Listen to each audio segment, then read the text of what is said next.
দীর্ঘ 11 বছর পর যে পে স্কেলটা হতে যাচ্ছে সেই পে স্কেলটা শতভাগ বাস্তবায়ন না করে প্রচলিত 15% বিশেষ ভাতা বাতিল করা হবে সম্পূর্ণ অমানবিক। প্রিয় কর্মচারীবৃন্দ, আপনারা দেখেছেন যে আপনাদের দায়িত্বহীনতার কারণে আজকে পে স্কেলের দিন অবস্থা। আপনারা নিজেরা দাবি করেন না, আমরা যে দাবি করি সেগুলো আপনারা প্রচার করেন না। কোনো আন্দোলন কর্মসূচি দিলে আপনারা রাস্তায় আসেননি, ঘরে বসে দাবিটা প্রচার করবেন সেটাও করেননি।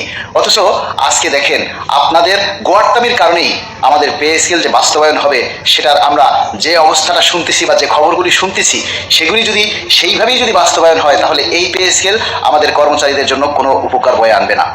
হয়তো যারা দাবি করছে না বা যারা আমাদের এই পে স্কেলের কথা প্রচার করছে না, হয়তো তারা দুর্নীতিগ্রস্ত, ঘুষখোর অথবা তাদের হারামের ইনকাম আছে, কিন্তু যারা সৎভাবে চলেন, যারা সৎ উপার্জন করেন, এইরকম সংখ্যাও তো কম নয়। সেই মানুষগুলো কোথায়?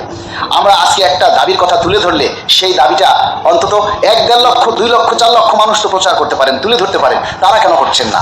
এই আপনাদের প্রচার না করার কারণে, আপনাদের দায়িত্বহীনতার কারণে আপনারা যে পে স্কেলটা পাবেন তার চাইতে দ্রব্যমূল্যের দাম থাকবে অনেক বেশি। দীর্ঘ 11 বছর আমরা যে একটা পে স্কেলের জন্য সংগ্রাম করছি, সেই পে স্কেলটা কি এই 3 ধাপে পাওয়ার জন্য? 2টা পে স্কেলের সমন্বয়ে যে পে স্কেলটা পেতে যাচ্ছি, সেই পে স্কেলটা পাওয়ার জন্য কর্মচারীদেরকে আর হতাশ হতে না হয়, সেই পে স্কেলটা পাওয়ার জন্য কোনো কর্মচারীদেরকে নতুন করে ঋণগ্রস্ত না হতে হয়, সেই পে স্কেলটা পাওয়ার পর যাতে আমাদেরকে আবার অভাব দারিদ্রতার সীমার নিচে পড়ে থাকতে না হয়, আমরা এমন একটা পে স্কেল চাই। মাননীয় প্রধানমন্ত্রী, আপনার হস্তক্ষেপ এবং আপনার মহানুভবতার দৃষ্টি কামনা করছি।